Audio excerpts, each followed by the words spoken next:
Magandang araw po sa inyong lahat.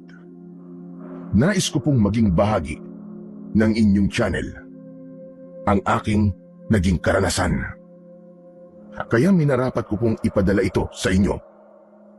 Tawagin niyo na lamang po ako sa pangalang Darius. Hindi ko tunay na pangalan. Isa po akong biyudo. Kasama ko ang aking anak na si Nico sa aking kakaiba at puno ng kababalaghang karanasan. Buong akala ko po, isang simpleng paglalakbay lamang ang lahat ng yon, dahil patungo kami ng anak ko sa probinsya ng aking asawang namayapa na.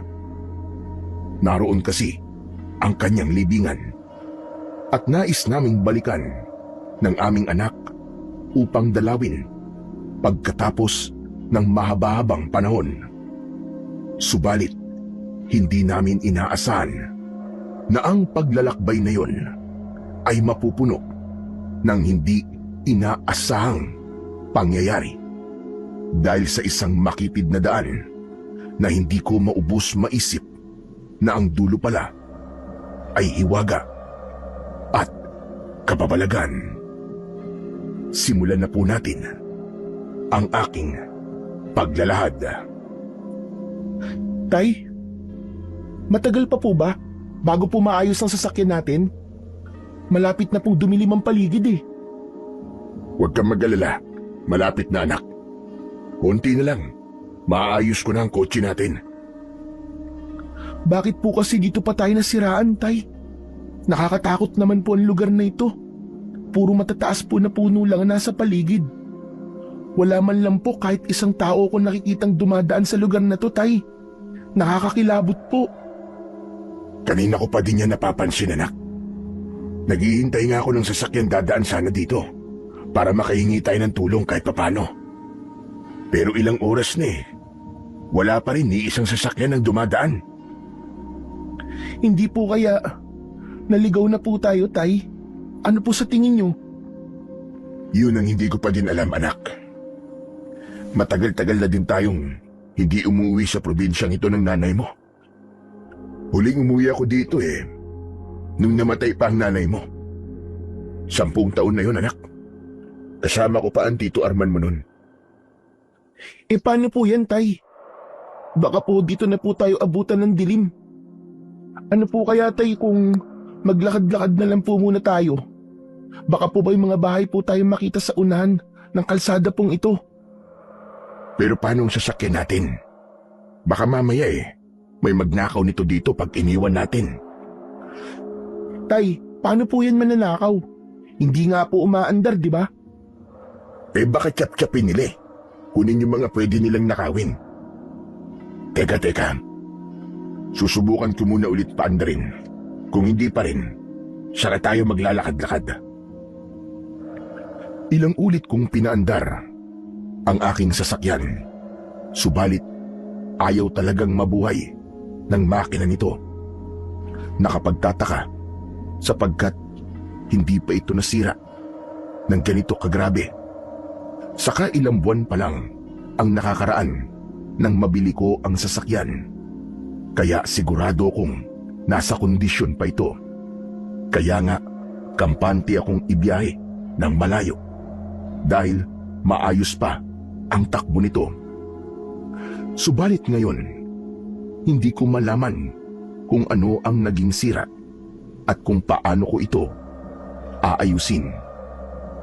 Tay, ano po? Kumusta? Ayaw pa din po bang umandar? Ayaw pa nga din, anak Hindi ko makita kung ano diferensya Nagtataka na nga ako Paano po yan, Tay? Mabuti pa nga siguro Maglakad-lakad na nga muna tayo. Malapit nang dumilim ang paligid.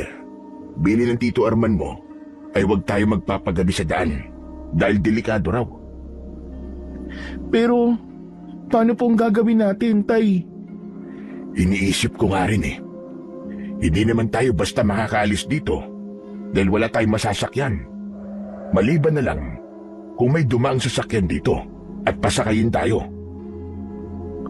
Luminga ako sa paligid Iniisip ko kung saan ba kami pwedeng mag-umpisang lumakad ng anak ko. Hanggang sa mapagawi ang tingin ko sa gawing kanang bahagi ng kalsada. Sa gilid ng kalsada ay may maliit na daan papasok sa loob ng kagubatan. Sa liit ng daan na yon, tanging tao lamang ang maaaring dumaan. Anak, alam ko na kung paano tayo makakahingi ng tulong. Po, paano po, Tay? Ayun, no? Nakikita mo ba ang maliit na daan na yon? Opo, Tay. Nakikita ko po. Susundan natin ang daan na yon, anak. Natitiyak ko na daanan niya ng mga taong naninirahan sa loob ng kagubatan. Naninirahan sa loob ng kagubatan? Sigurado po ba kayo, Tay? Oo, anak. Lumaki ako sa probinsya, kaya alam ko na daanan ng mga tao yan. Dahil sa paulit-ulit na paglalakad nila dyan, hindi na tinubuan ng damo. Saka tignan mo, may mga bakas pa ng paa. Kaya posibleng may mga tao talaga sa dulo ng daan na yan. Sige, tara na po, Tay. Umalis na po tayo dito sa lugar na to. Malapit na pong dumilim eh. Saka, nakakatakot po talaga yung paligid dito. Parang may kakaiba po akong nararamdaman, Tay. Ano ka ba? Naninibago ka lang, anak. Kasi sanay ka sa maingay na lugar natin dun sa lusod. Kahit ako man, ay may kakaibang nararamdaman na din sa paligid. Hindi lamang ako nagpapahalata sa anak ko. Ayoko kasi na makaramdam siya ng takot. Sinundan namin ang maliit na daang aming nakita. Tahimik lang si Nico habang naglalakad kami. Kaya nanahimik na lang din ako sa paglalakad. Subalit may malaking ibon ang biglang lumabas mula sa isang malaking puno. At biglang lumipad yun malapit sa ulo ng anak ko. Sa sobrang lapit nun, muntik na niyang tamaan ang ulo ni Nico. Dahil naman sa pagkagulat niya, napasigaw siya ng malakas. Dahilan para mas lalong magkagulo ang iba pang mga ibon sa itaas ng puno. Nakakakilabot ang tunog na ginagawa ng grupo ng mga ibon na yon. Nagtayuan ang lahat ng balahibo ko. Anak, ayos ka lang ba? Opo, Tay. Bakit po kaya nagkakagulo po ang mga ibon? Nagulat siguro sila sa malakas mong pagsigaw. Tay, kinilabutan po ko. At tumayo po ang balahibo ko sa ingay po na ginagawa nila, Tay. Bilisan na po natin ang paglalakad natin. Oo, anak. Mabuti pa ay ibigay mo na sa akin ang backpack mo, tapos kumapit ka sa mga kamay ko. Nararamdaman kong may kakaiba sa paligid na hindi ko mawari. Kailangan na natin makaalis sa lugar na ito. Nagpatuloy kami sa paglalakad ng anak kong si Nico. Subalit, nang nasa gitna na kami ng kagubatan, naputol ang daan na aming sinusundan. Nawala na ang maliit na daan. Tanging matataas na damo at punong kahoy na lamang ang aming nakikita sa aming paligid. Hindi na namin alam kung saang direksyon kami pupunta. Doon mas lalong bumilis ang kaba ng dibdib ko. Malapit na talagang kumagat ang dilim, ni hindi namin alam kung saang lugar sa mapa ng Pilipinas kami naroroon. Tay, paano na po to? Ano pong gagawin natin? Saan na po tayo pupunta? Saglit akong luminga sa buong paligid. Subalit wala akong makitang senyales na may nakatira sa lugar na yon. Ang tanging napansin ko lang ay ang mga ibon na tila ba sila din ang mga ibong kanina pa na sumusunod sa aming paglalakad. Kaya naisip kong may mali sa lugar na kinaroroonan namin.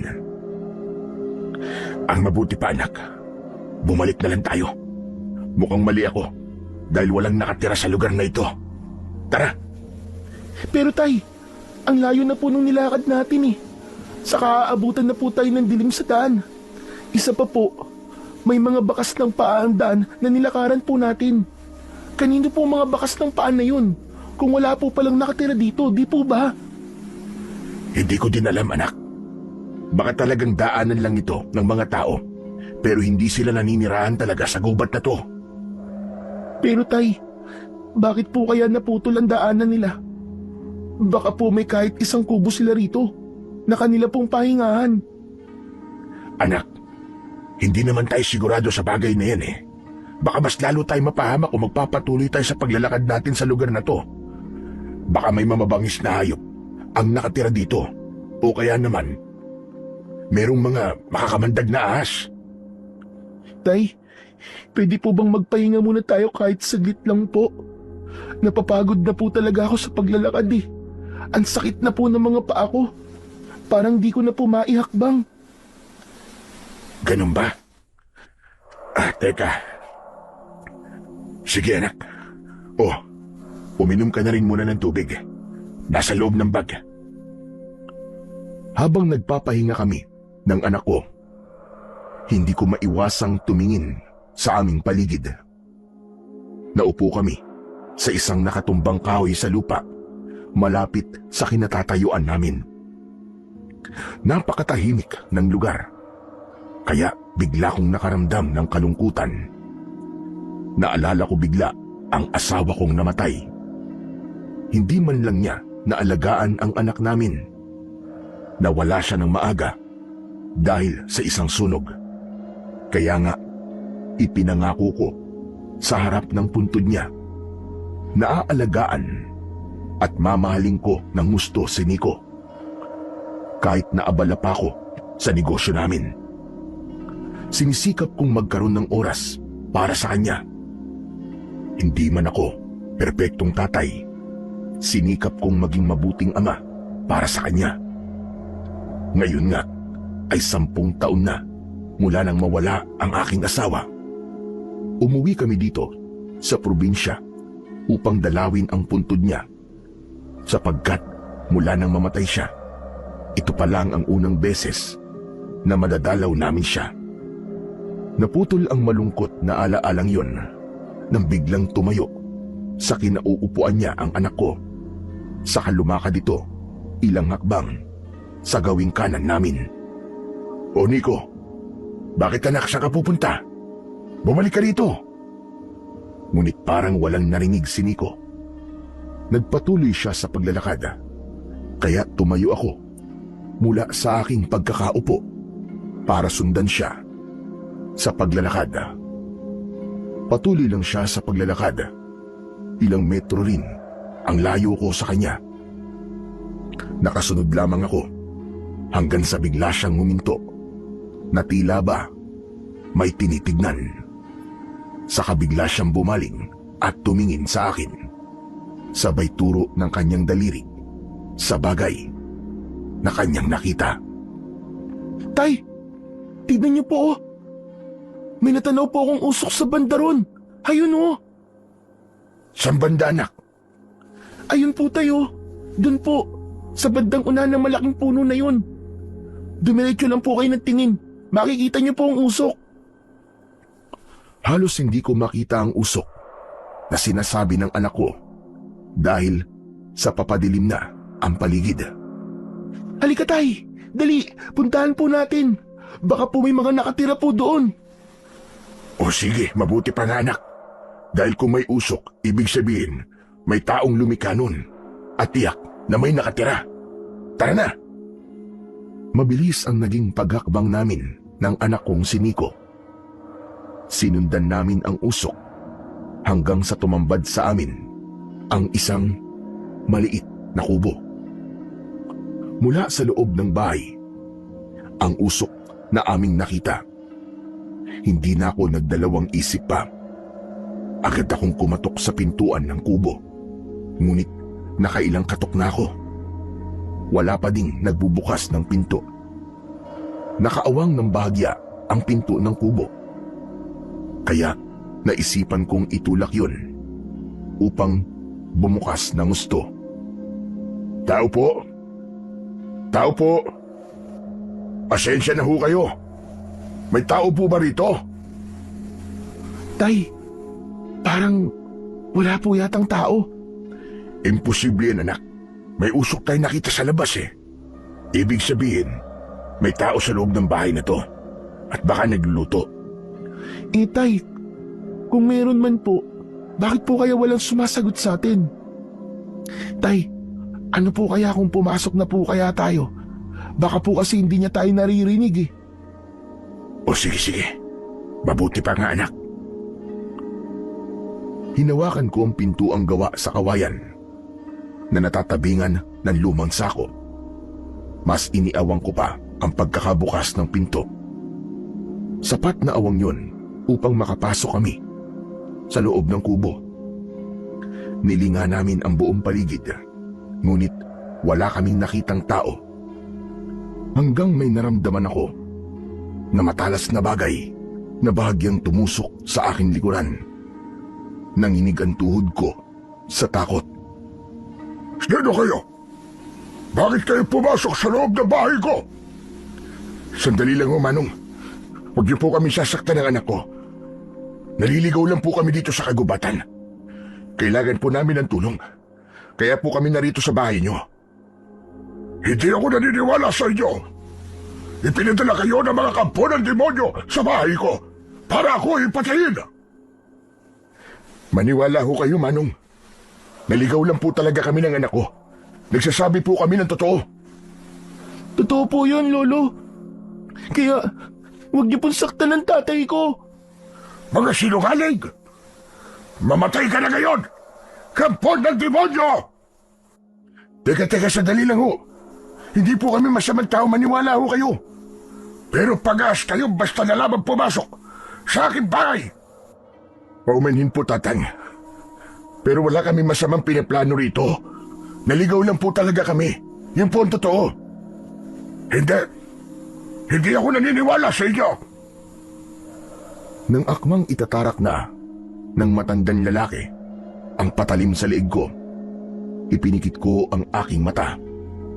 Subalit biglang may isang boses ng lalaki ang pumigil sa kanya. Isang lalaking halos kasing edad ko. Tay! Huwag mo sila saktan!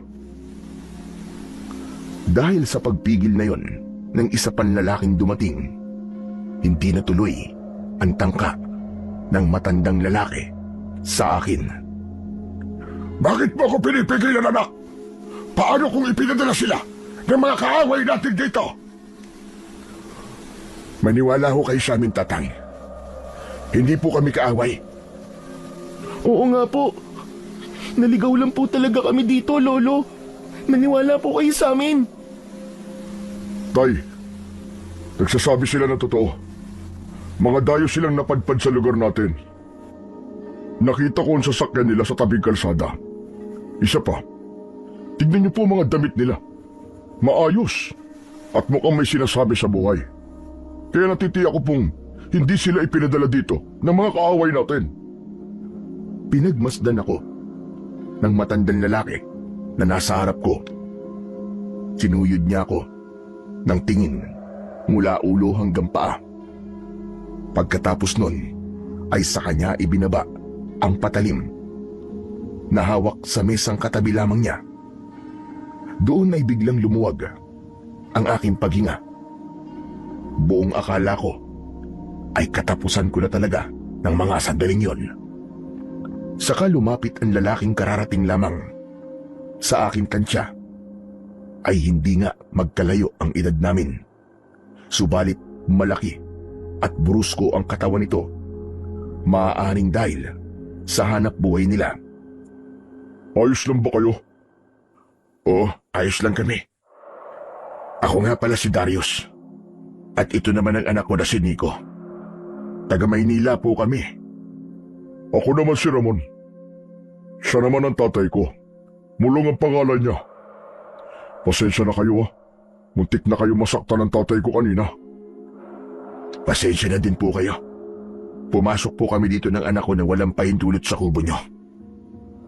Desperado na po kaming makahingi ng tulong dahil sa malapit na pong gumabi Saka, pagod at nagugutom na po ang anak ko. Naiintindihan ko po kayo. Mabuti na lamang at dito kayo napadpad sa bahay namin. Napakadelikado ng lugar na ito.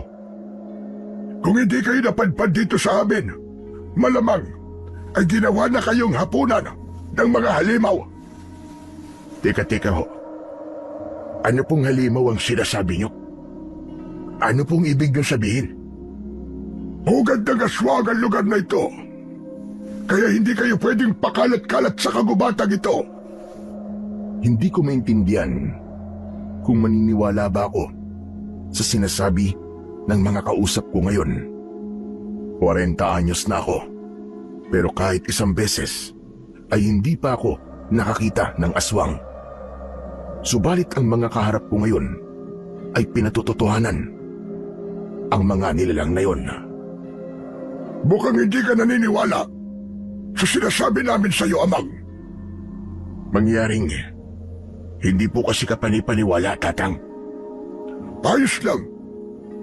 Lahat ng mga dayong napadpad dito ay hindi naniniwala kapag sinasabi namin ang tungkol sa mga aswang. Yung sasakyan nyo, hindi talaga yon nasiraan. Kagagawan yun ng mga aswang. Kung aswang po ang may gawa nun, bakit wala po kaming nakita kanina? Wala nga ba? O hindi nyo lang napansin ang pagbabalat kayo nila? Wala ba kayo napansing mga kumpol ng ibon na tila ba sumusunod sa inyo?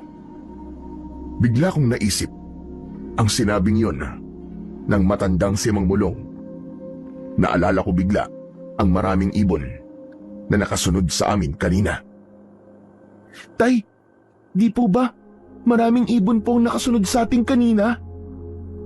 Oo, anak. Ngunit akala ko, mga simpleng ibon lang sila na naninirahan dito sa gubat. Hindi sila pagkaraniwang ibon lamang.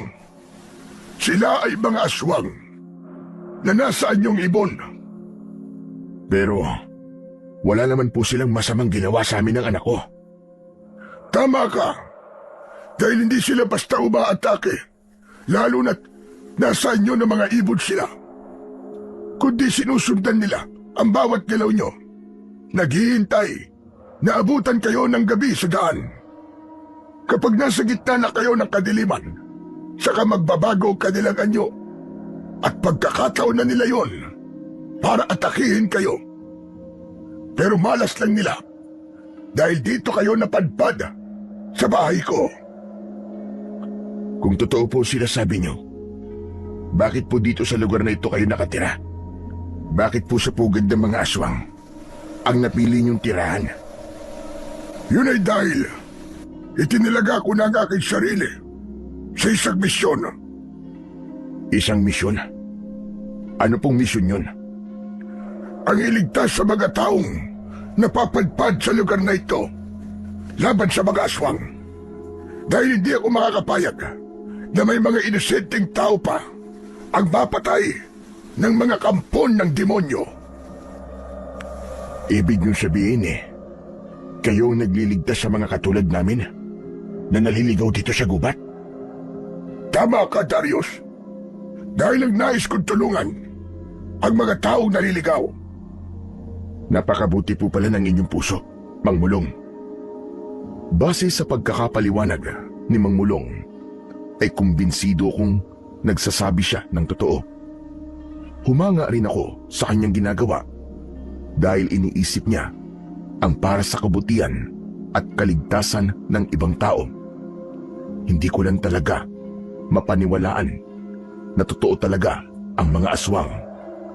Siguro kung makakakita talaga ako ng aswang, saka pa lamang ako ganap na maniniwala sa lahat ng narinig ko sa mag-amang kumupkup sa amin. Saan nga pala kayo pupunta? Sa baryo ng San Rafael. Taga doon ang naging asawa ko. Bibisitahin sana namin ng anak ko ang puntod niya. Kaya nga lamang ay ganito ang nangyari. Kung saan na kami napadpad. Nagkamali kayo ng dinaanan sapagkat hindi kayo dapat dumiko sa kantong patungo sa lugar na ito. May lalaking napagtanungan kami kanina. Subalit dito ang itinuro niya daan. Kung ganun, maling daan ang itinuro sa inyo ng lalaking yun. Bakit naman maling daan ang itinuro niya sa amin? Dahil posibleng isa rin siyang aswang na ibig kayong iligaw at hindi na makalabas ng lugar na ito. Pero hayaan nyo na. Bukas ay sasamahan ko kayo palabas ng kagubatan. Sa ngayon, dumito na muna kayo sa loob ng aming kubo. Dito ay siguradong ligtas kayo. Huwag kayong lalabas nang hindi kami kasama dahil maraming kampo ng demonyo ang nag-aabang sa labas. Mabuti pa, kumain na muna kayo. Luto na ang ginisang patola at nilagang kamote. Habang kumakain kami, hindi maiwasang hindi ako mapatingin sa usok ng abuhan. Mula pagdating namin hanggang maluto ang pagkain at hanggang ngayon na kumakain na kami, naroroon pa rin ang kung anong tila bato na nasa lutuan. Yun ang patuloy na nagbibigay ng usok at kakaibang amoy sa loob ng bahay. Kaya dala ng pagtataka ay itinanong ko na din kina Mang Mulong ang bagay na yon. Mang Mulong, napansin ko lang ho. Bakit po hinahayaan yung may usok ang loob ng bahay nyo? Hindi po kaya mas lalong nakikita ng aswang ang bahay na ito dahil sa usok? Ito nga po ang dahilan kung bakit nalaman namin ang bahay nyo. Ang usok na yan ay proteksyon laban sa mga aswang. Yung batong sinasabi mo, matigas na insensyo ang tawag doon. Sa pag-amoy ng mga aswang, mabaho yun sa kanila. Kaya hindi sila lumalapit sa bahay na ito. Yan ang dahilan kung bakit ligtas kami ng anak kong si Ramon sa mga aswang na nakapaligid sa lugar na ito. Paano po kung maubusan po kayo niyan? Tinitiyak namin na lagi kaming merong insensyo. Kapag mauubos na, bumababa kami sa bayan. Tulad kanina. Kaya walang tao dito sa bahay namin kanina. Bumaba kami sa bayan upang bumili ng pangangailangan namin. Umangulang ako sa sinabing yon ni Mang Mulong. Kahit na madami na silang naibahagi sa amin ng anak kong si Nico, tila hindi pa din ako kumbinsido. Oo nga pala, naihanda ko na ang tutulugan yung mag-ama. Doon sa maliit na papagdayong kayo humiga mamaya. Pagpasensyahan nyo na lamang at yun lamang ang nakayanan namin. Doon yata ang higaan mo, Ramon. Maagawan ka pa namin ng anak ko. Ayos lang, magbabantay lang ako dito sa salas mamaya. Hindi talaga kami nagsasabay matulog ni tatay. Kailangan may isang bantay, sakaling may sumalakay na aswang. Matapos kaming kumain, ay nahiga na kami ng anak ko sa papag na inihanda ni Ramon para sa amin. Agad na nakatulog ang anak kong si Nico. Marahil ay dahil sa matinding pagod. Subalit ako ay nanatiling gising. Hindi ako mapakali sa higaan.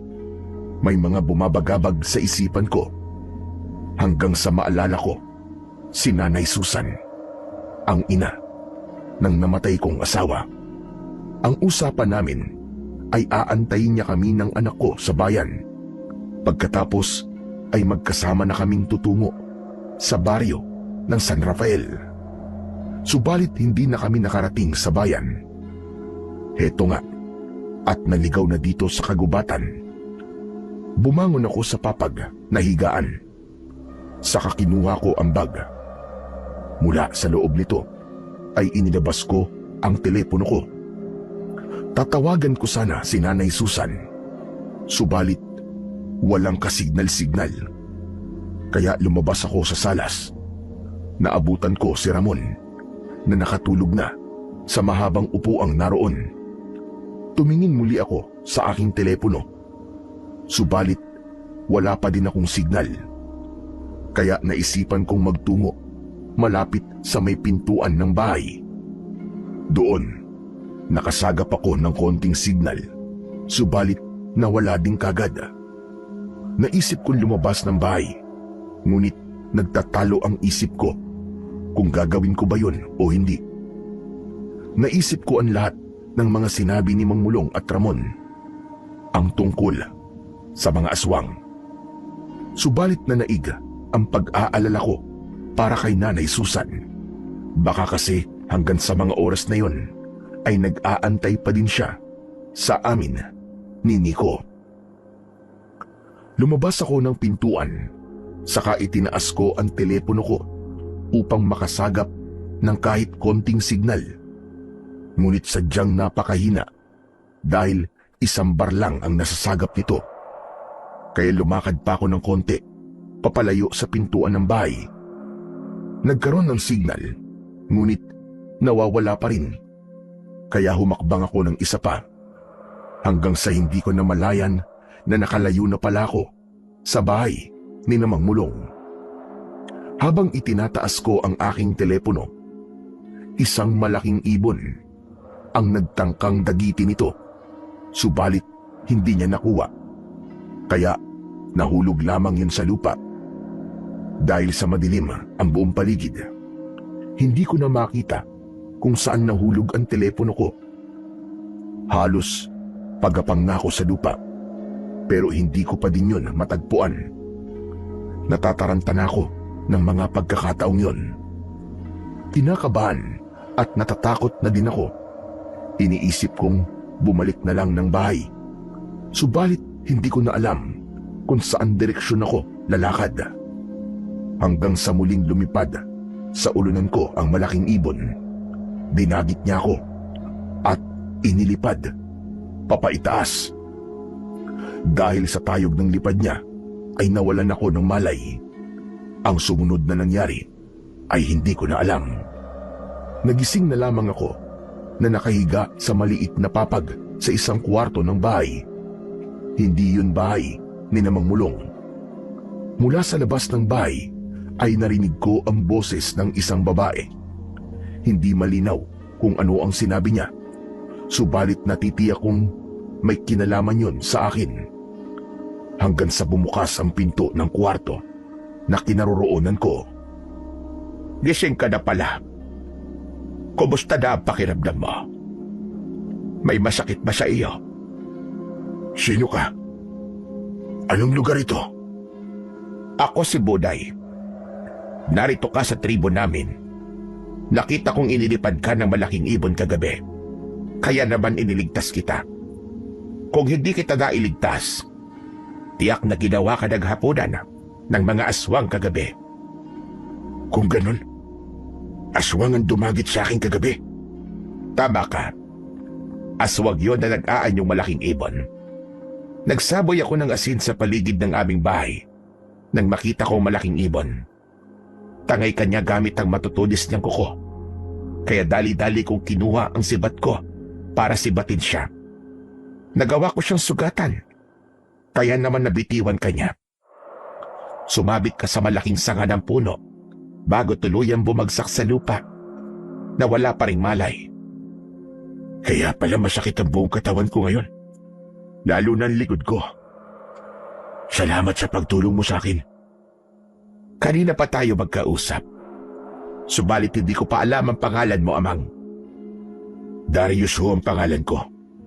Darius, anong ginagawa mo sa lugar na ito? Delikado ang kagubatan na ito dahil maraming aswang ang nakatira sa lugar na ito. May matandang lalaking nagsabi niyan sa akin. Si Mang Mulong. Ano ka mong pangalan na nagsabi sa iyo? Si Mang Mulong. At ang anak niya na si Ramon. Diyos ko po, mahabagin langit. Nakita na pala kayo ng pinuno ng aswang sa lugar na ito. Anong sinasabi mo, Bunay? Linawin mo nga sinasabi mo. Ang sabi ko, si Mulong at ang anak niyang si Ramon ang pinuno ng aswang sa lugar na ito. Kung ganun, pinaniwala niya kami sa kasinungalingan. Kami ng anak ko. Anak mo ba kamo? Oo, kasama ko ang anak ko. Subalit naiwan ko siya sa bahay ng mag-amang sinasabi mong aswang. Diyos na mahabagin. Tulungan mo ang batang yon. Huwag nawa siyang mapahamak sa kampon ng mga demonyo. Totoo ba talaga sinasabi mo? Na sila ay kampo ng demonyo sa kagubatan ito? Ganun nga. Bakit? Mukha ba ako nagsisinungaling sa iyo? Kung ganun ay kailangan ko nang umalis. Kailangan kong iligtas ang anak ko. Hindi ganun kadali yun. Hayaan mong tulungan kita. Paano ko makakasigurong hindi ka kabilang sa mga aswang? Paano kung nagsisinungaling ka lang din sa akin ngayon? Nakikita mo ba ang suot ko, kwintas? Hindi lang ito basta ordinaryo kwintas. Kundi isa itong medalyon. Proteksyon ko ito laban sa mga aswang. Ito din ang panlaban ko sa kanila. Kaya nakakatagal ako sa lugar na ito. Tinanong ko din ito kay Mang Mulong kahapon kung bakit narito siya sa lugar na ito. Gayong alam niyang marami palang aswang sa lugar na ito. At ano naman ang isinagot niya sa iyo?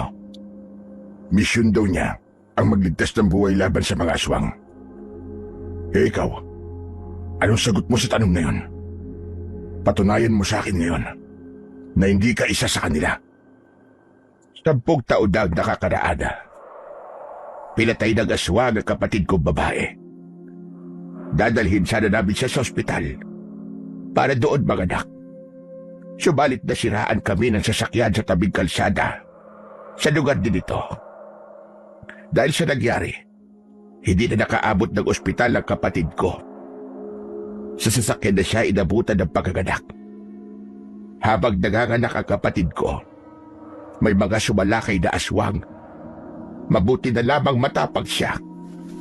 Kahit nahihirapan na siya, pinilit niyang ilabas ang sanggol. Habang nanganganak ang kapatid ko, patuloy na nakikipaglaban ng tatay ko sa mga aswang sa labas ng aming sasakyan. Pagkatapos niyang manganak, ibinigay niya sa akin ang bata at sinabihan niya akong tumakas na kami. Pinilit namin siyang isama sa pagtakas laban sa mga sumasalakay na mga aswang. Subalit, hindi niya nakaya. Mahina ang kanyang katawan. Naubos na ang kanyang lakas dahil sa paganganak. Kaya naiwan siya sa pagtakbo at tuluyang inatake ng mga aswang. Kitang-kita ng dalawang mga mata ko kung paano nila nilapastakan ang katawan ng kapatid ko. Wala silang awa. Kinain nila lahat ang atay, puso, pati na ang kanyang mga labang loob para mailigtas kami. Hanggang sa tuluyan na kaming nakalayo habang nilalantakan nila ang katawan ng kapatid ko. Asan ang asawa ng kapatid mo ng mga oras na yun? Nagtatrabaho sa ibang bansa ang asawa ng kapatid ko.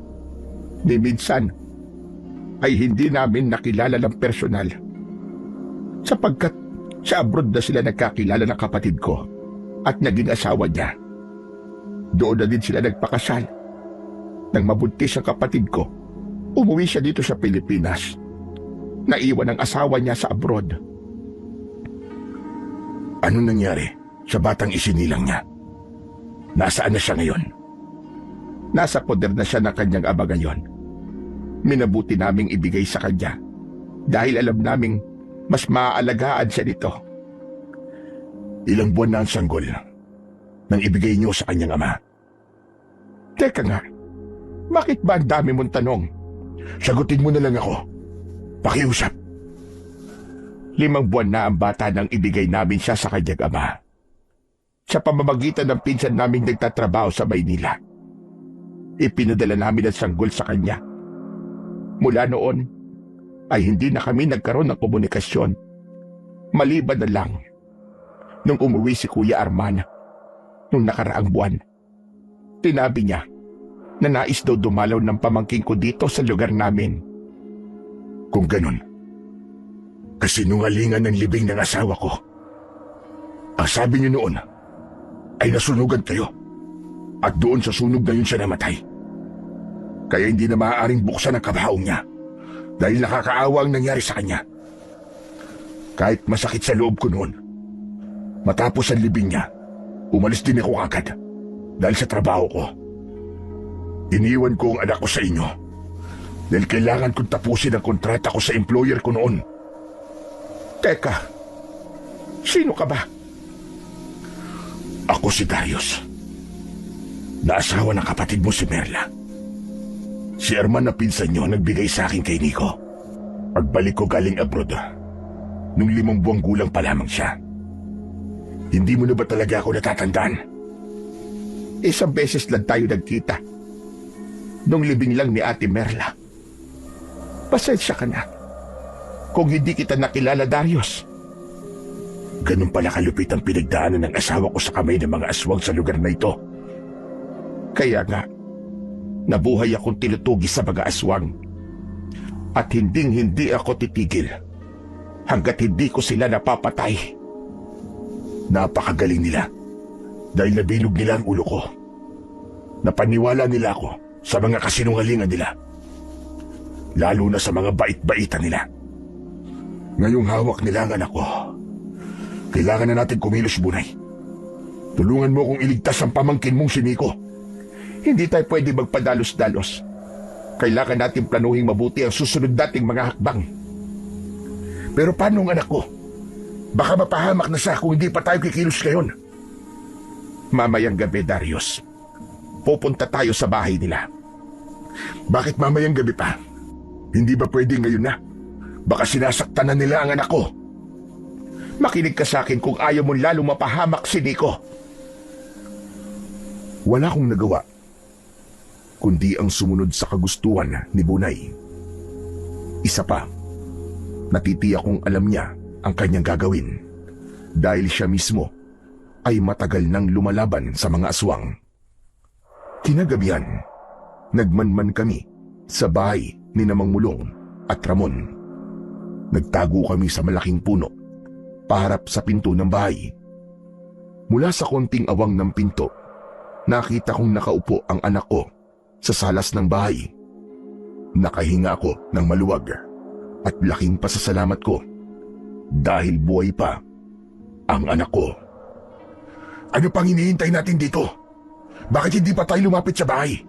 Iligtas na natin ang anak ko. Hindi tayo maaaring basta na lamang sumugod sa kanila, Darius. Nakikita mo ba ang usok na yon sa bahay nila? Oo, nakikita ko. Sabi ni Mang Mulong, yun ay insenso. Isa pang kasinungalingan yan. Dahil yun ay usok ng panghipnotismo. Sa matagal na paglanghap mo ng usok na yon, maaaring mapasailalim ka na sa kapangyarihan nila. Magiging sunod-sunuran ka na sa lahat ng sasabihin nila sa iyo. Kung ganon, mas lalo natin dapat bilisan ang pagliligtas sa anak ko. Dahil baka mapailalim na siya sa kapangyarihan ng mga aswang na yan. Hindi na ako makapaghihintay pa. Aalis na ako. Ililigtas ko ang anak ko. Dahil sa labis kong pag-aalala sa anak ko, ng mga oras na yon, hindi na ako makapag-isip ng tama. Agad akong lumabas sa pinagtataguan ko. Diretsong pumunta sa bahay ni Mang Mulong at Ramon. Samantalang si Bunay, naiwan siya sa may malaking punong kahoy. Nagtatago at nakatingin lang sa susunod kong gagawin. Tinangka niya akong hilahin pabalik sa pinagtataguan naming puno. Subalit ayoko nang makinig pa sa mga plano at sasabihin niya. Pagdating sa pintuan ng bahay, ay agad kong tinawag ang pangalan ng anak ko. Agad siyang lumapit at yumakap sa akin. Ang mag-amang Mulong at Ramon ay hindi na itago ang emosyon.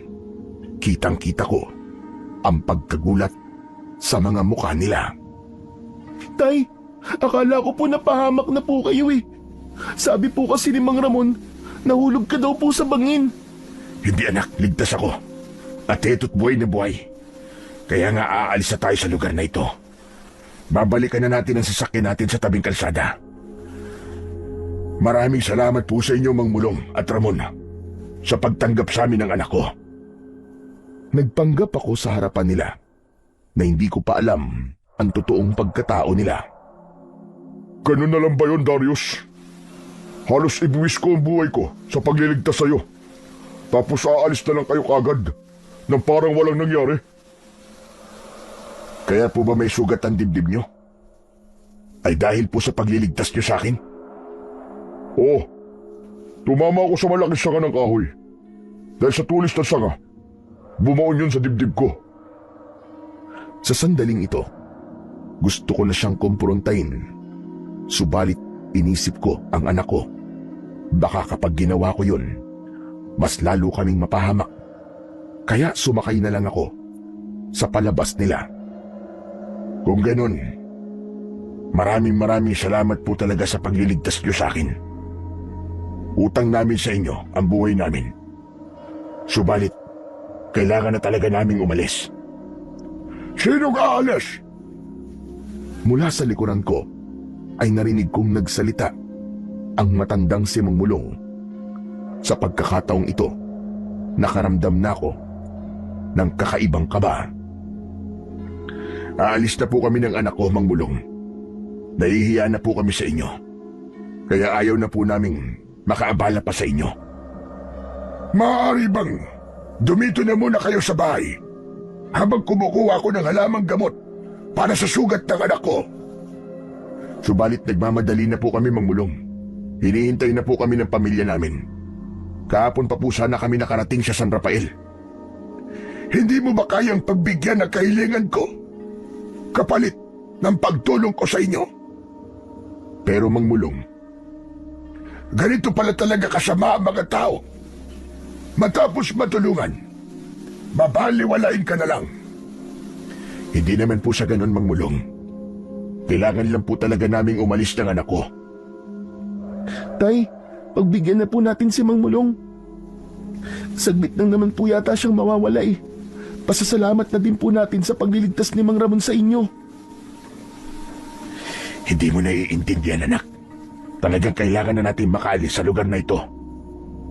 Mabuti pa ang anak mo, nakakaintindi at marunong umunawa.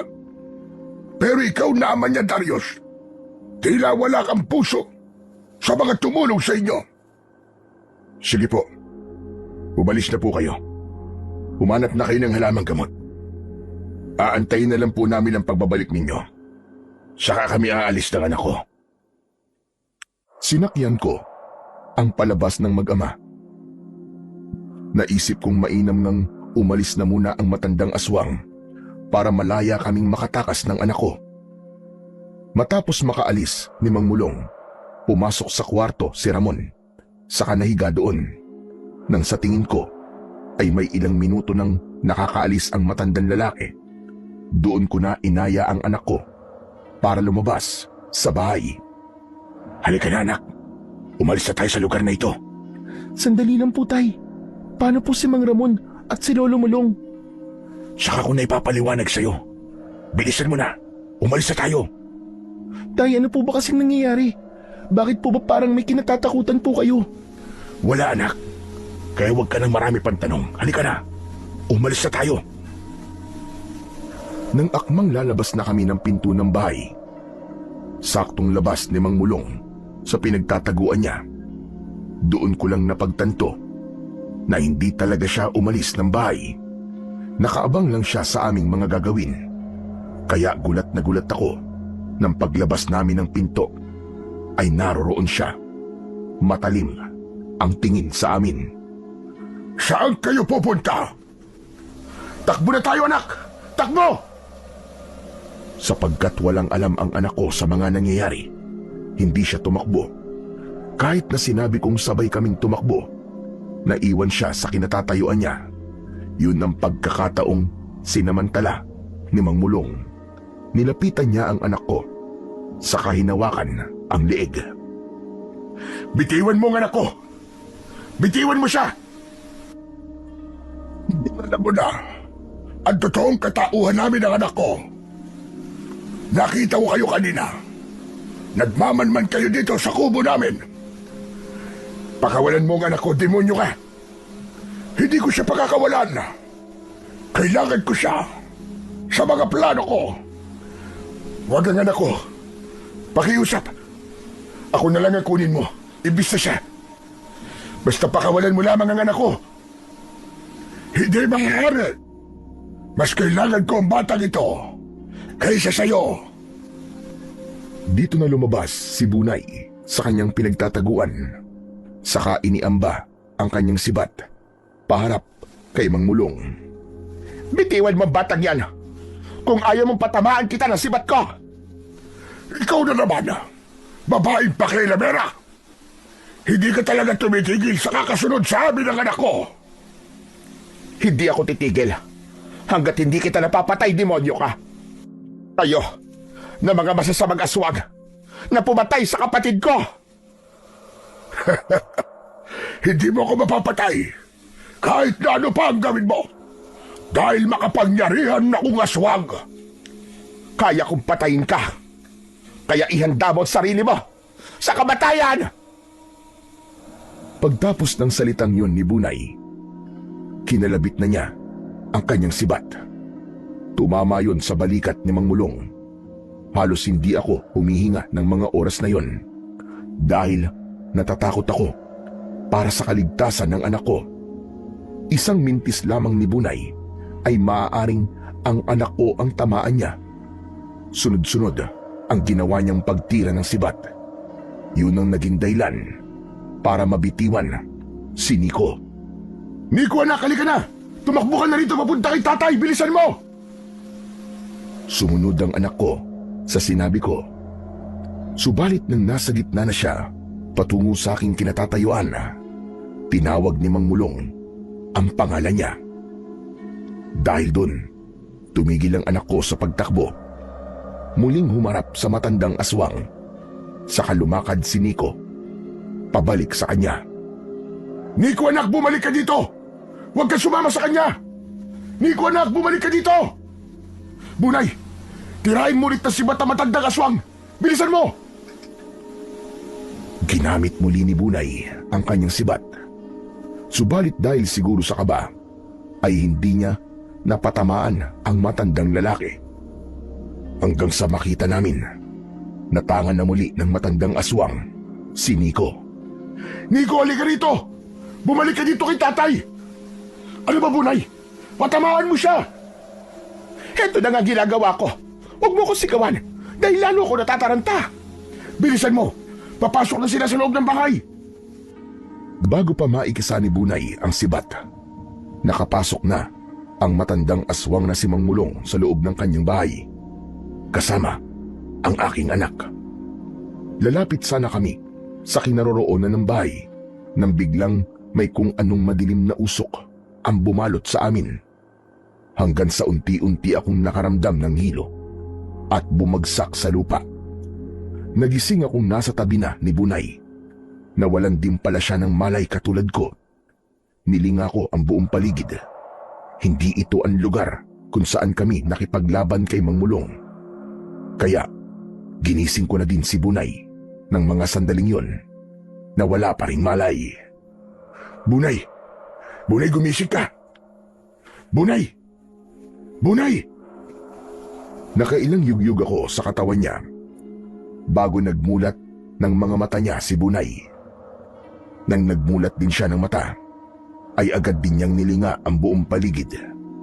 Kaya nang malaman niyang hindi ito ang lugar kung saan kami nawalan ng malay kanina, bigla siyang bumangon mula sa pagkakahiga. Buwisit talaga ang matandang aswang na yon. Bakit, Bunay? Nasaan ba tayo? Iniligaw niya tayo sa kagubatan. Ano? Paanong iniligaw? Liwanagin mo. Hindi kita maintindihan. Ibig sabihin, nasa ilalim tayo ng kapangyarihan niya. Ang mundong ginagalawan natin ngayon ay ang mundong nilikha ng imahinasyon niya. Pagkatapos, ay ikinulong niya tayo dito. Ngunit paano mo nalaman yun? Dahil nakulong na ako sa kagubatang ito dati pa. Kung ganun, alam mo na din kung paano tayo makakalis dito. Oo.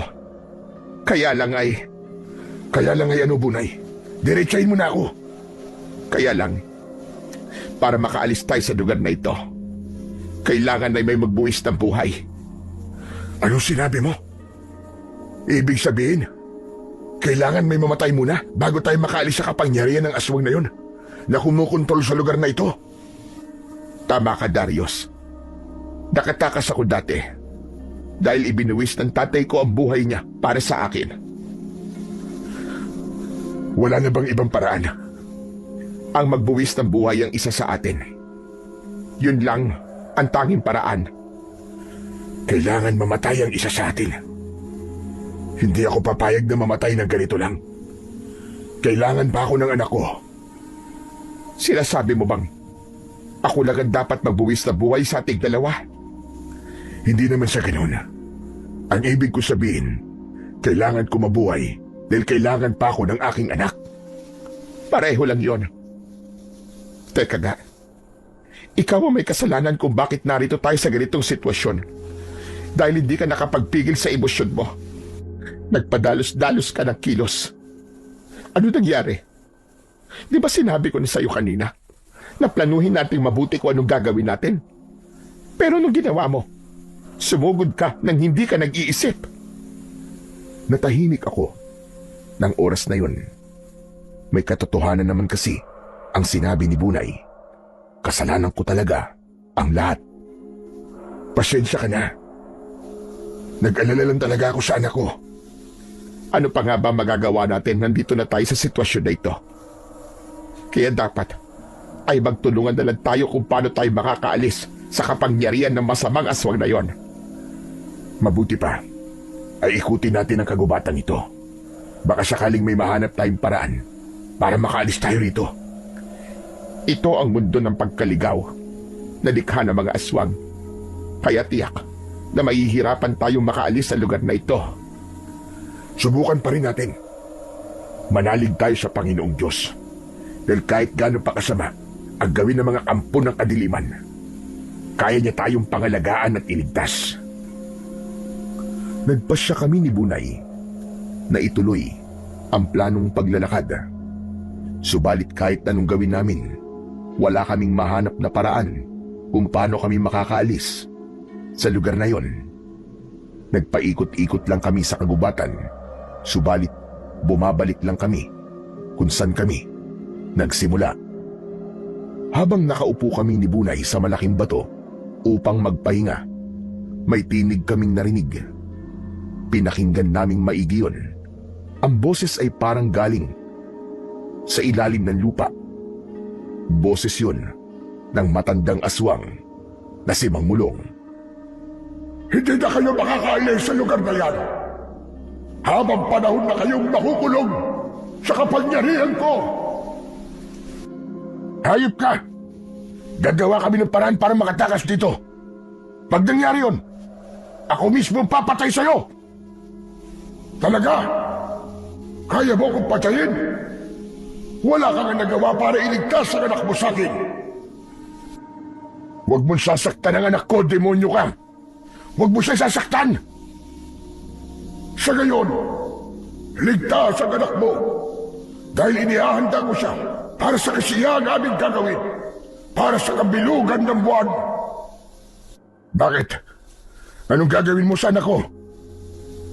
Siya ang magiging alay sa pagdiriwang sa kabilugan ng buwan. Alay? Anong alay ang pinagsasasabi mo? Dugo niya, kapalit ng kabataan ko at ng habang panahon na pagkabuhay at kapangyarihan. Hayop ka! Walang iya ka, demonyo ka! Huwag mo sasaktan ang anak ko! Wala ka nang magagawa, Darius. Sa loob ng mahabang panahon, walang nakatalo sa akin. Kahit pa ang babaeng antingera na kasama mo ngayon, ni minsan, hindi niya ako natalo sa laban. Kapag natapos na ang pag-aalay, saka ko palang kayo pakakawalan. Dahil doon, mas malakas na ako, mas magiging makapangyarihan, kaya hindi niyo na ako matatalo kailanman. Hindi sa pagkakataong ito, dahil pinapangako ko sa iyo, oras na makaalis kami sa ilusyong kagubatang ito na nilikha mo, ako mismo ang papatay sa iyo. Harapin niyo muna ang mga kampon ko bago ako ang harapin ninyo. Biglang dumilim ang kalangitan. Pagkatapos ay lumabas ang maraming paniki mula sa kalawakan. Sumugod sa amin ang laksalaksang bilang ng mga paniki.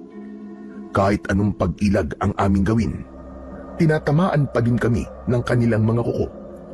Kumuha ako ng maikling sanga ng kahoy na nakakalat sa lupa. Saka ginamit kong pamalo sa mga paniking umaatake sa amin. Samantalang si Bunay ay hinubad ang kanyang medalyon. Saka itinaas yun ng lampas sa kanyang ulo. Umusal ng orasyon at dasal sa medalyon. Pagkatapos ay nagliwanag yun. Dahil doon, hindi na sumugod ang mga paniki sa amin. Unti-unti silang lumipad papalayo. Natakot sila sa medalyon. Pagkatapos noon, ay ibinaba na muli ni Bunay ang kanyang medalyon. Saka muling isinuot yun sa kanyang leeg. Nasaktan ka ba, Darius? Hindi, ayos lang ako. Ikaw, hindi ka ba nasaktan? Ayos lang din ako. Halika na, umalis na tayo sa lugar na ito. Baka bumalik pa ang mga paniki. Saan tayo pupunta? Kahit saan, basta makalayo lang tayo sa lugar na ito. Akmang ihakbang na sana namin ang aming mga paa nang biglang may narinig kaming malakas na yabag na parabang yabag ng kabayo. Naririnig mo ba yun, Bunay? Oo, Darius. Humanda ka. Dahil mapapalaban na naman tayo. Hindi pa halos natatapos magsalita si Bunay, ay nasa harapan na namin ang kakaibang nilalang. Ang katawan ay tila kagaya ng sa kabayo, samantalang ang ulo ay katulad sa ulo ng tao. Subalit nakakatakot kumpara sa normal na ulo. May dalawang sungay ito mula sa magkabilaang bahagi ng kanyang ulo. Maitim ang balat sa muka. Pulang-pula ang mga mata.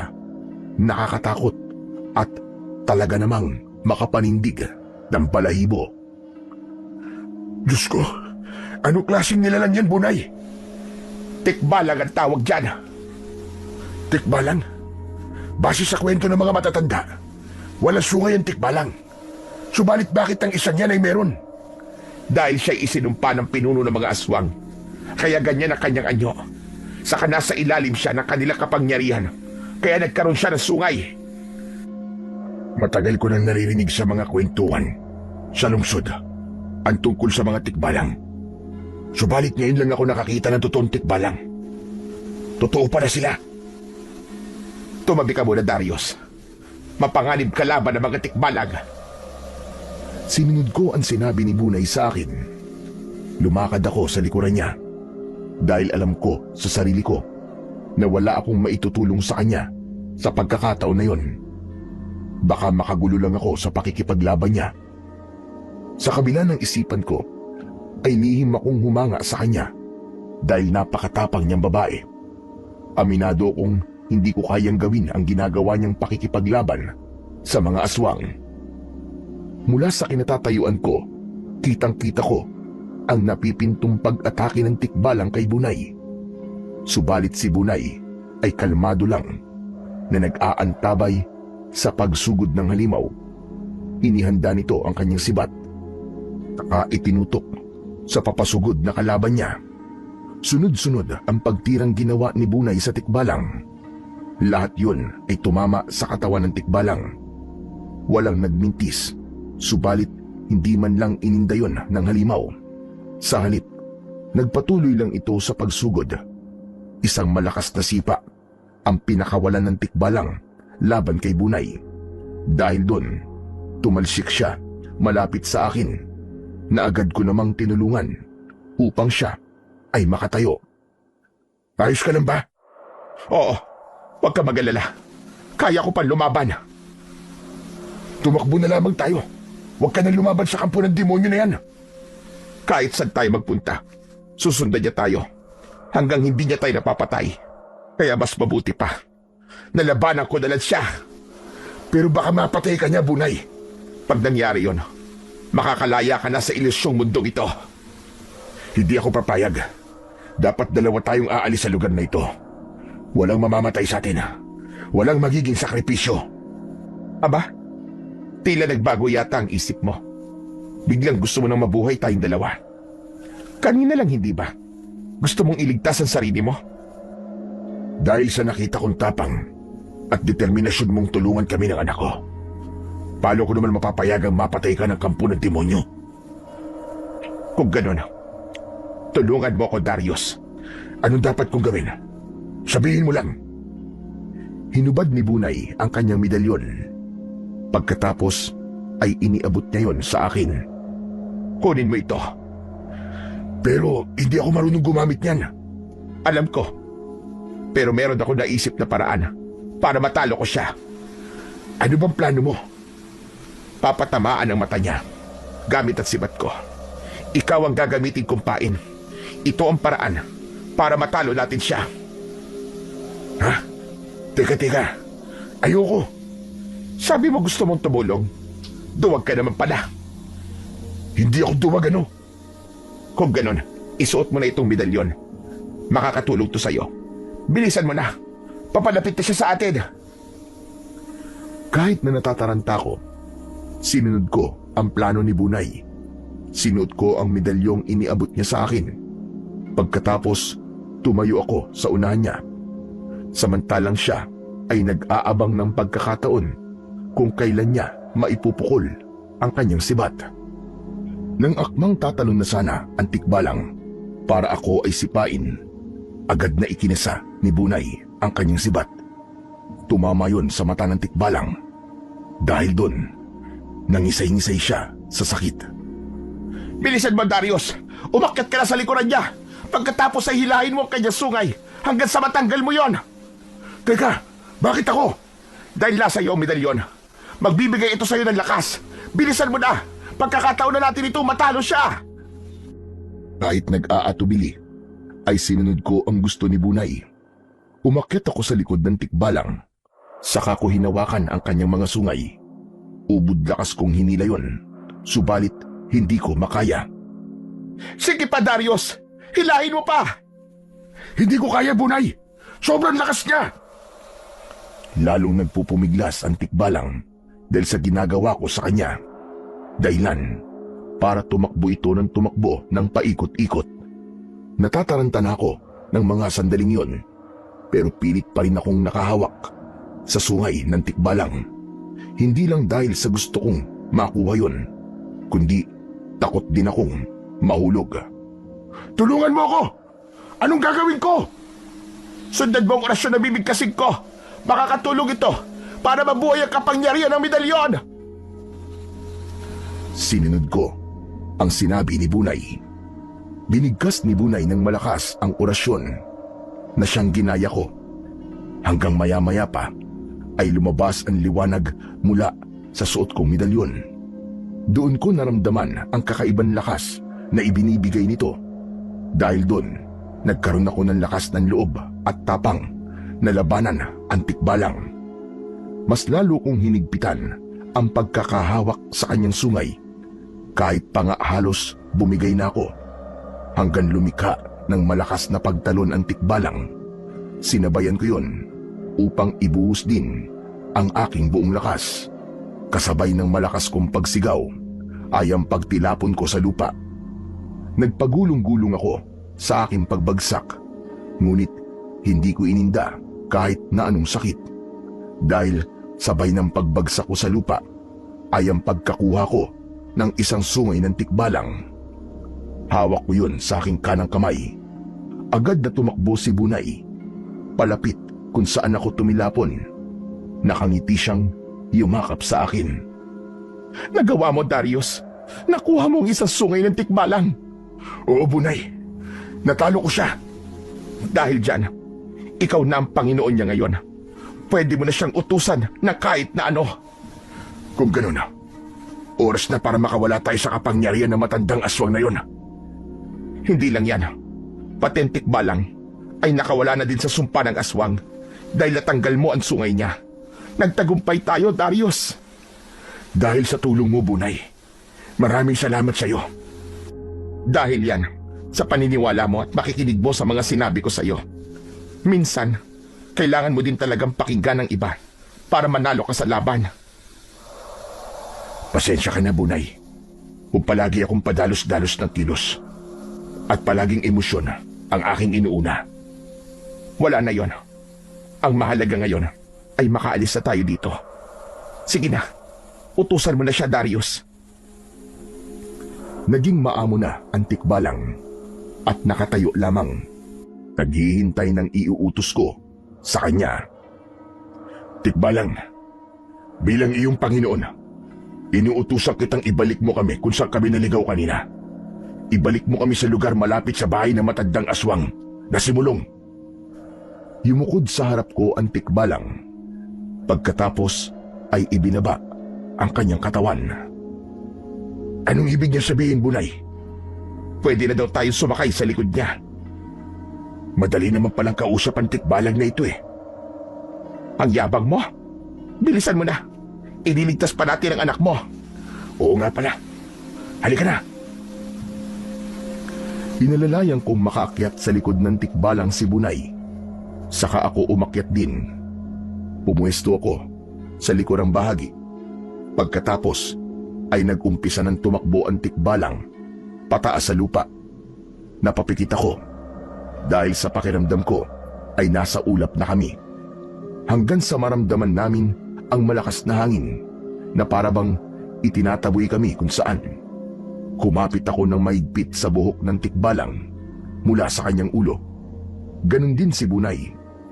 Pagkatapos ng tila bagyo na aming dinaanan, naging parang patag na daan ang aming dinadaanan. Hanggang sa ihulog kami ng tikbalang mula sa mataas na kinalalagyan namin. Bumagsak kami sa lupa kung saan kami nawala kanina. Malapit yun sa bahay ni Mang Mulong at Ramon.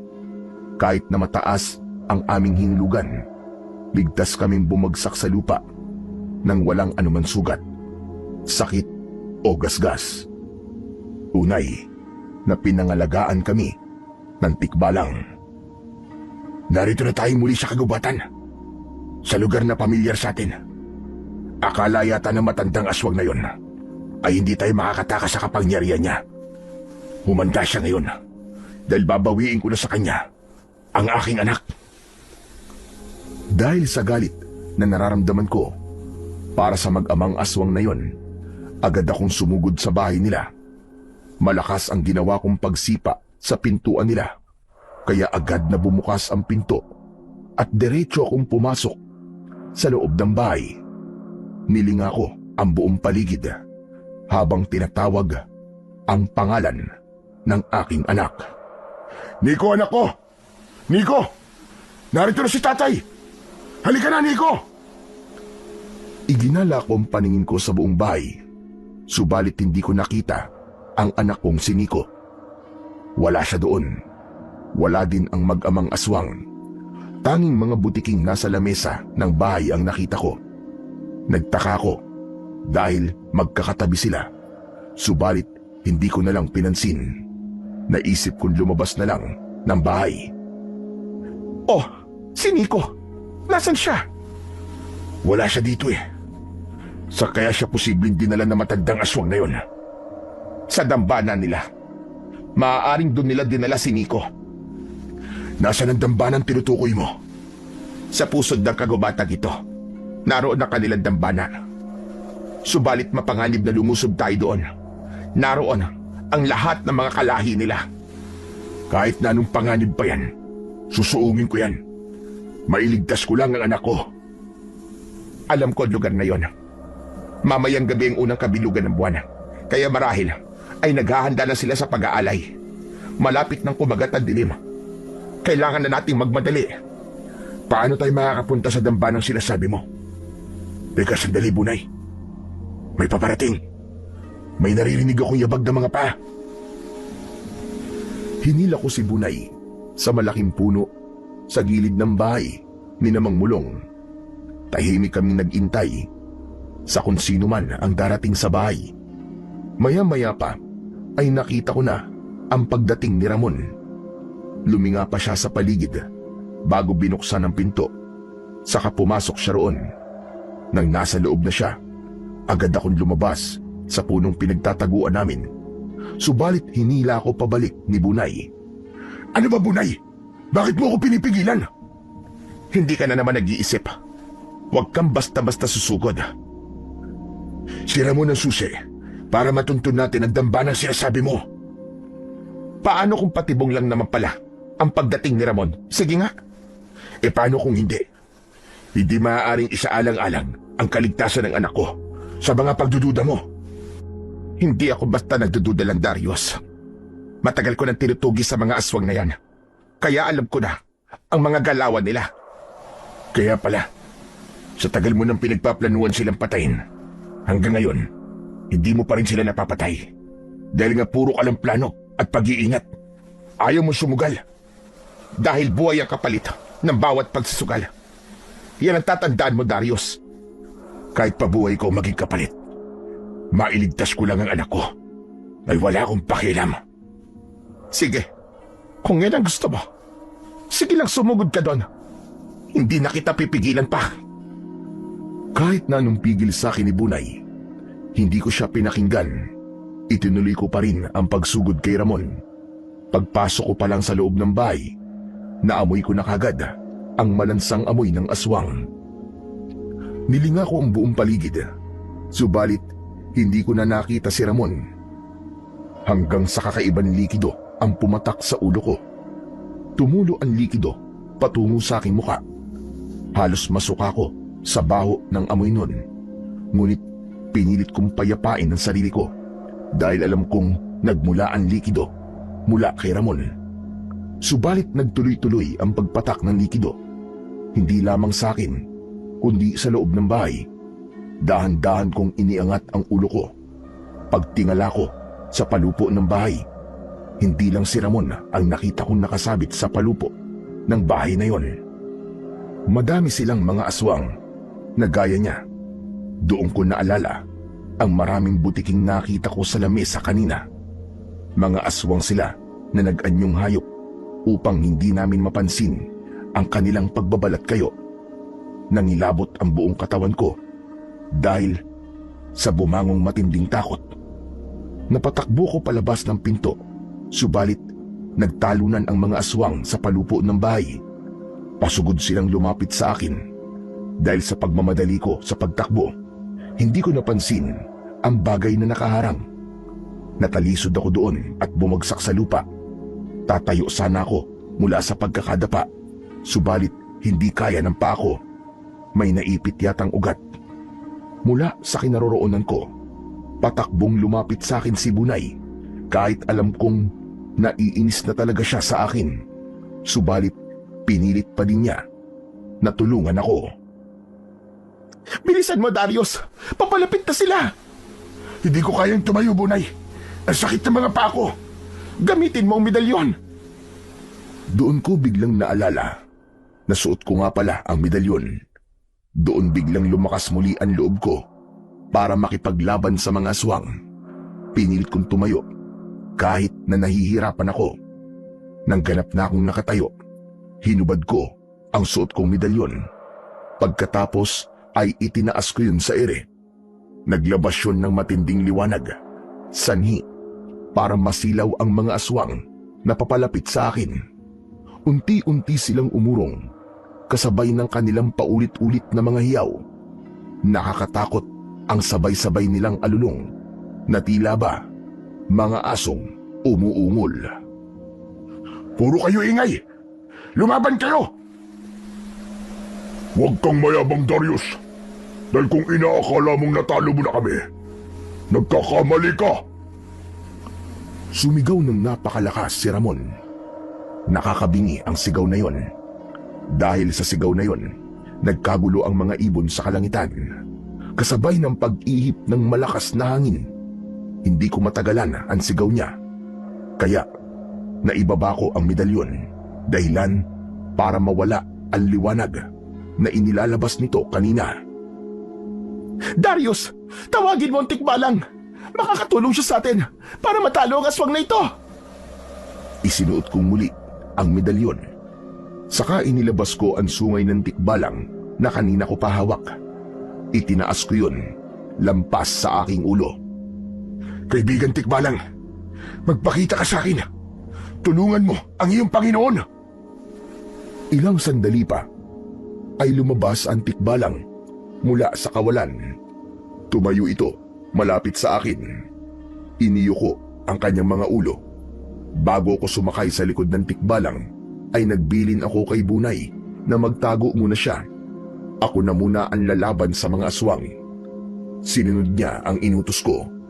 Nagtago siya sa punong kanina lang ay pinagtataguan din niya.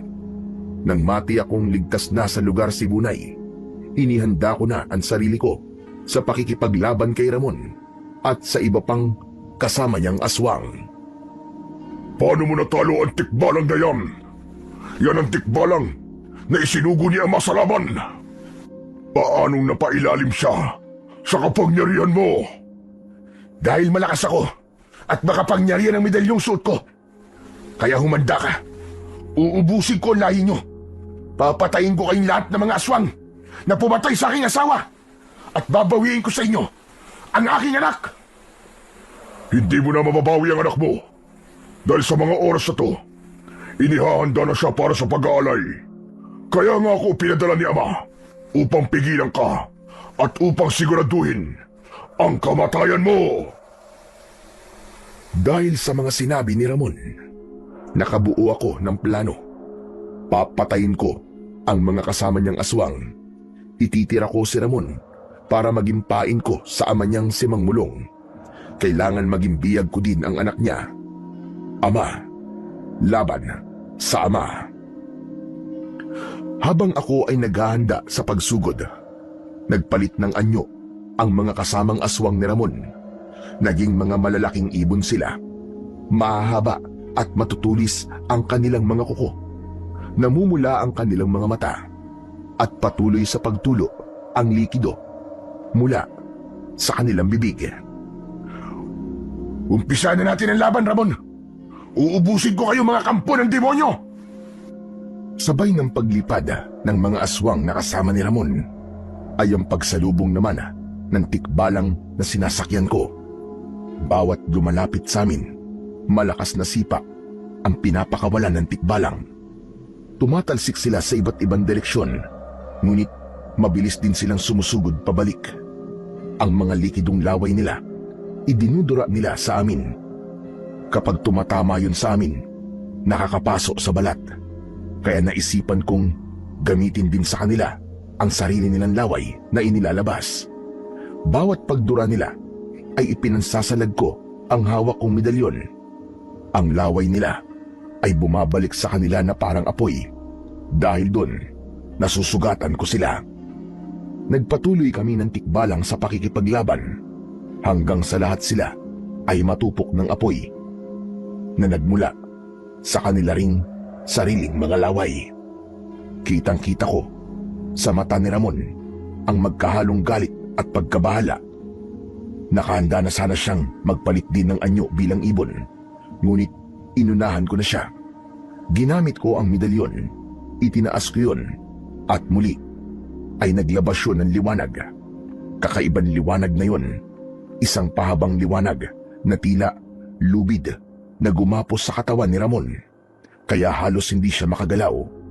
Pagkatapos ay sapilitan ko siyang isinakay din sa likod ng tikbalang. Kahit nagpipipiglas pa siya, ay wala na siyang magawa. Saka ako sumakay na rin sa likod ng tikbalang. Kahit padalin mo ko sa aking ama, hindi na mababago ang lahat. Papatayin pa rin niya ang anak mo. Dahil yun lang ang paraan para mas lumakas ang kapangyarihan naming mga aswang. Kaya kanyang isakripisyo, alang-alang sa kapangyarihan. Tunay niyang isa siyang kampo ng demonyo. Hindi lang yun para sa kapangyarihan, kundi para sa pananatili ng lahi namin sa baryong ito. Lalong-lalo na sa kagubatang ito. Kung ganun, uubusin ko kayong lahat hanggang wala nang matira sa lahi ninyo. Hindi mo yun kayang gawin.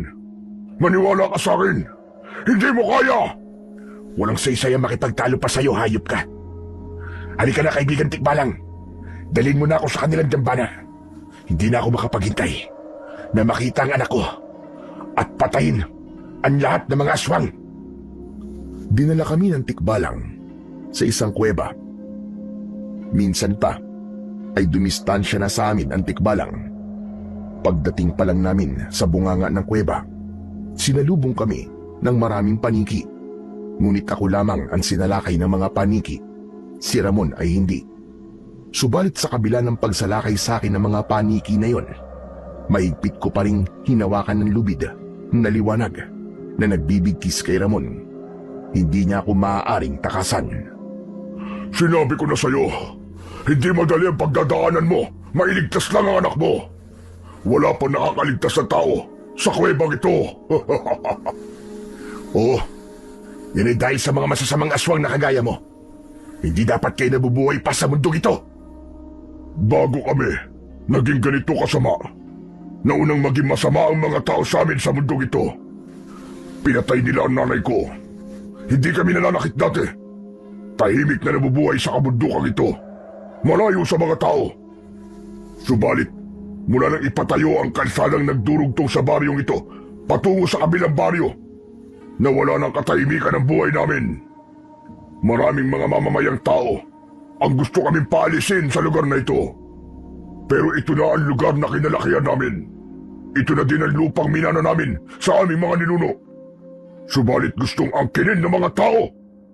Kaya nga, ginamit namin sa kanila ang kapangyarihan namin bilang aswang upang protekta ng aming sarili. Doon na naganap ang pagpatay ng mga tao sa nanay ko. Buntis siya sa bunsong kapatid ko noon. Subalit walang awa nilang pinaslang. Kaya nga lahat ng mga buntis na naliligaw sa kabundukan ito, pinapatay din namin bilang ganti sa kasamaan ng mga tao sa amin. Kaya pala, pinatay niyo din ang asawa ko. 10 taon na nakakalipas. Maraming buhay na nagbuwis. Maraming buhay na nagbayad sa mga kalupitang nagawa ng mga tao sa inyo noon. Sila na walang kinalaman sa paghihirap na pinagdaanan ninyo. Ipinagpapatuloy lang namin ang pag-iiganti upang hindi na muli pang mga sa mga tao na gawan kami ng masama. Kung kaya, pinili niyong tuluyan na magpakasama. Kahit nang ginagantian yung mga tao ngayon, ay hindi na mga taong nagpahirap sa inyo noon. Ngunit dahil sa ginagawa niyo, lalong nag-aalaba ang galit ng mga tao sa inyo. Kasamaan laban sa kasamaan. Yan ang paraan para mabuhay ka sa mundong ito. Maging normal na tao ka man o gaya naming mga aswang. Mali ka, Ramon. Dahil matatapos lang ang kasamaan kung susuklian ang kabutihan ang bawat kasamaan. Wala ng pag-asa ang baryong ito. Dahil malibang ubusin ang mga tao ang lahi namin. Doon lamang matatapos ang gantihan sa isa't isa.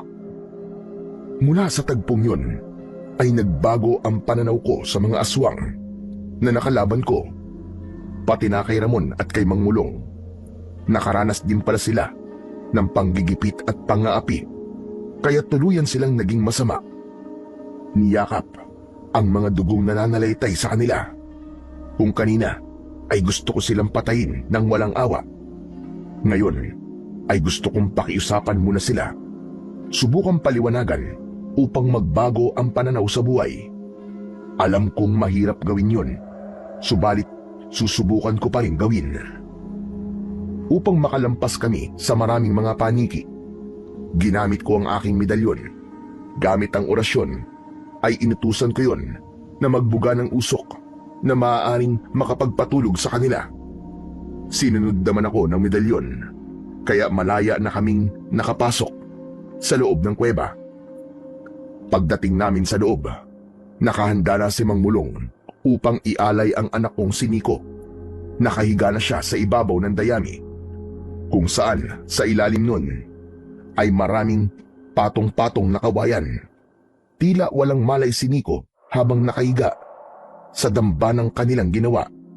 Samantalang si Mang Mulong ay nakaluhod sa isang altar sa harap ng malaking ibon na may sungay sa magkabilaang bahagi ng kanyang ulo. Itigil mo na ang kalokohan mong ito, Mang Mulong! Tumayo si Mang Mulong, saka humarap sa aking kinaroroonan. Pinapahaga mo talaga ako, Darius! Nagawa mo'ng talunin ang tikbalang na ipinadala ko. Nagawa mo din bihagi ng anak ko. Kakaibang tao ka nga talaga. Subalit, hindi ang kagaya mo ang tatalo sa kapangyarihan ko! Nagbago ang anyo ni Mang Mulong. Naging isang dambuhalang ibon ito. Mabilis na lumipad palapit sa kinaroroonan ni Ramon. Saka mabilis niyang hinila ang katawan ng anak. Subalit dahil nasa mga kamay ko ang dulo ng lubid na liwanag na nakatali sa katawan ni Ramon, nahirapan siyang hilain ng kanyang anak. Bawat paghila niya sa katawan ni Ramon, tinutumbasan ko yun ng mahigpit na kapit sa lubid na liwanag. Kung hindi ka bibitaw sa pagkakahawak ni Ramon, mapipilitan akong tuluyang sunugin ang anak mo! Binitiwan ni Mang Mulong ang pagkakahawak sa katawan ni Ramon. Lumipad siya patungo sa kinaroroonan ng anak ko. Inilagay niya sa dibdib ni Nico ang matutulis niyang mga kuko. Papakawalan mo ba ang anak ko? O dudukutin ko ang puso ng kawawa mong anak? Huwag mong sasaktan ang anak ko. Wala siyang ginagawang masama sa inyo. Isa lamang siyang bata. Kung ayaw mo masaktan ang batang ito, sundin mo ang nais ko. Magmamatigasan ba tayong dalawa rito? Akala ko ay mababago ko pa ang puso mo. Subalit nagkakamali pala ako. Nalulunod ka na sa kasamaan ng dugong nananalitay sa'yo.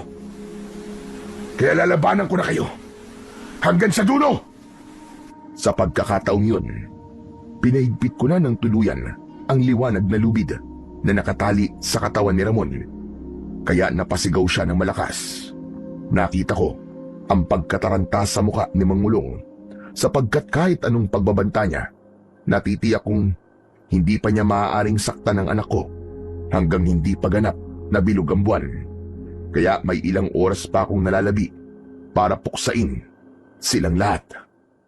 Kung ganon, ilalabas ko na ang huling alas ko laban sa'yo! Pagkasabi nun ni Mang Mulong, ang iba pang mga aswang na nagkukubli sa kuweba ay unti-unting nagsipaglabasan. Hindi ko na sila mabilang dahil sa dami nila. Nangatal ang buong katawan ko. Hindi ko na alam ang gagawin ko ngayon.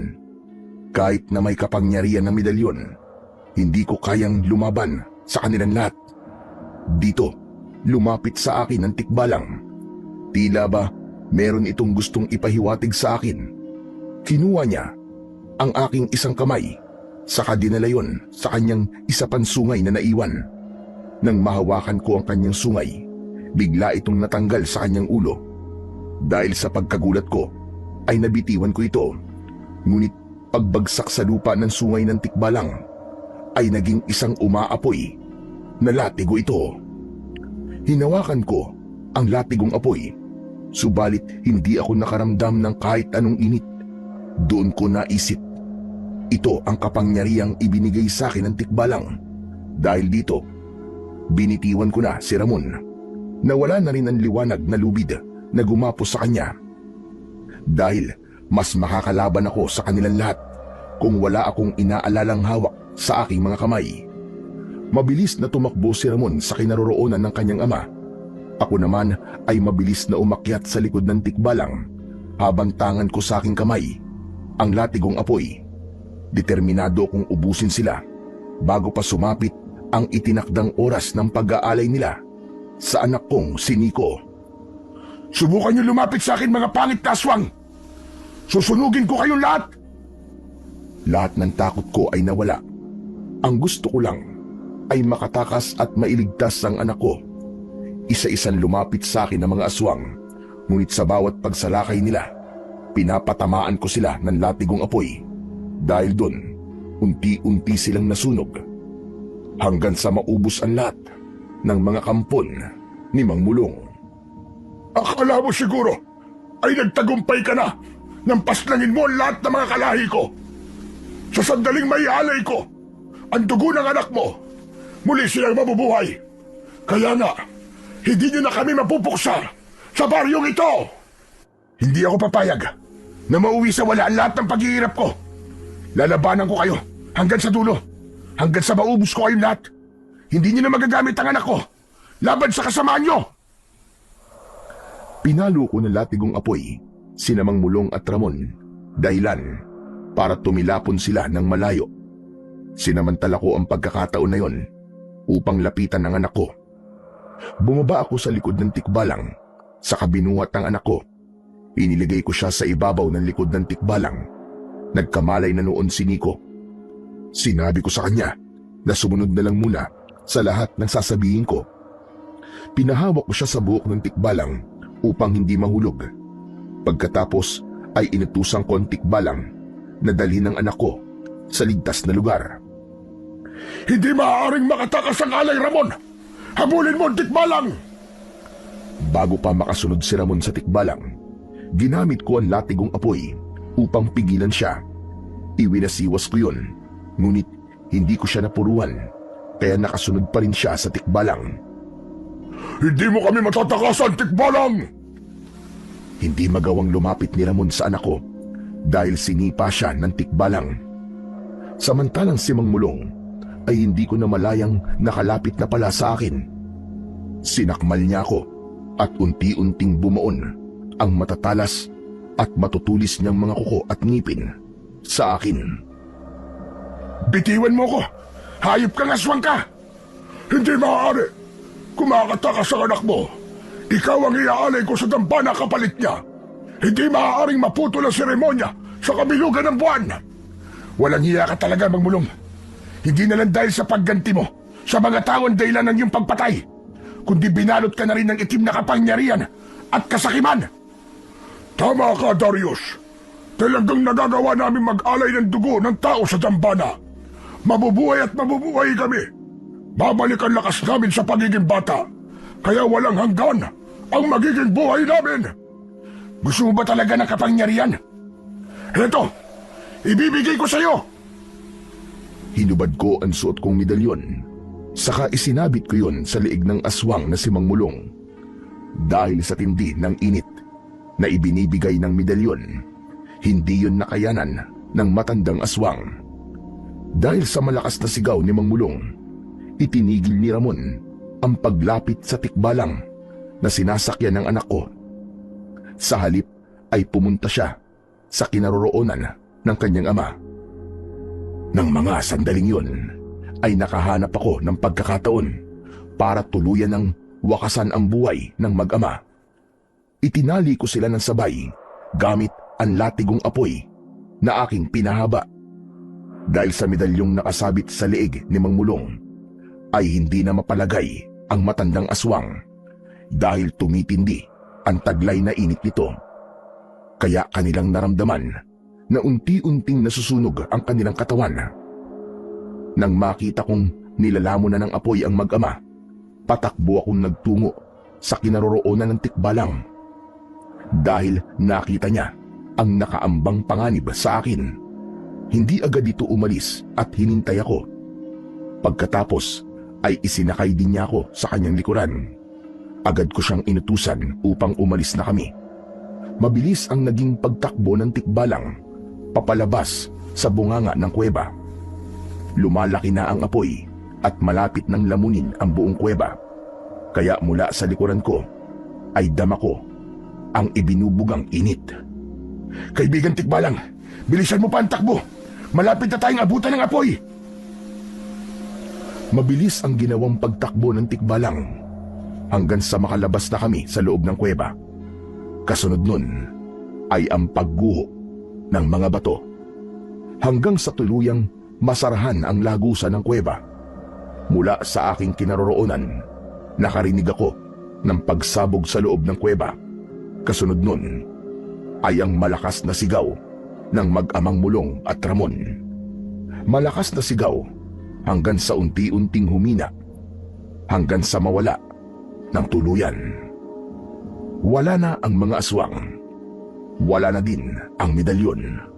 Subalit ang mahalaga, ganap nang nalipol ang lahat ng aswang sa kabundukan ng baryong yun.